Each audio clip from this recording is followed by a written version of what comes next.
সাগর নদী আর পাহাড় বনে পাখিদের গুনগুন গুঞ্জরণে ভেসে আসে ওই সুমধুর তান। চারিদিকে শুনো আল্লাহর জয়গান।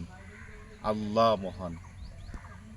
অপরূপ সৌন্দর্যের লীলাভূমি আমাদের এই প্রিয় মাতৃভূমি, প্রিয় বাংলাদেশ, যার নানান প্রান্তে ছড়িয়ে ছিটিয়ে আছে নানান নিদর্শন।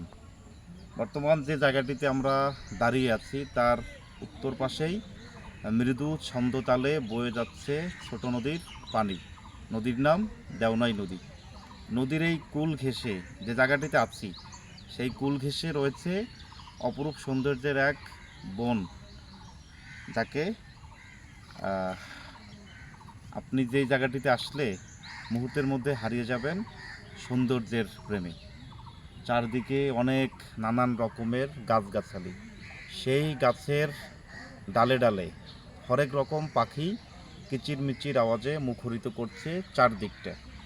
দুপুরের শেষ বেলা চলছে, বৈশাখের শেষের দিকে, যখন কখনো কখনো থেমে থেমে বৃষ্টিরা নেমে আসে এই প্রকৃতির মাঝে, সেই বৃষ্টিস্নাত প্রকৃতি যেন বহু গুণে সৌন্দর্য ফুটিয়ে তোলে প্রকৃতিপ্রেমীদের কাছে। সেই সৌন্দর্যের উপভোগের নিমিত্তে প্রিয় বন্ধু সোলাইমান আলী সবুজ সহ এসেছি এই প্রকৃতির পাঠশালায়। দেখছি, ফিরছি এবং উপভোগ করছি মহান আল্লাহ রাব্বুল আলামিনের দেওয়া এই সৌন্দর্য। এবং সেই সাথে বিখ্যাত একটা গানের কথাও মনে পড়ছে, সাগর নদী আর পাহাড় বনে পাখিদের গুনগুন গুঞ্জরণে ভেসে আসে ওই সুমধুর তান। চারিদিকে শুনো আল্লাহর জয়গান। আল্লাহ মহান।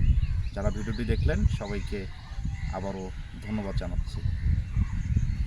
আর ভিডিও করা যাবে না, চার্জ নেই, বিকজ 5% চার্জ হচ্ছে।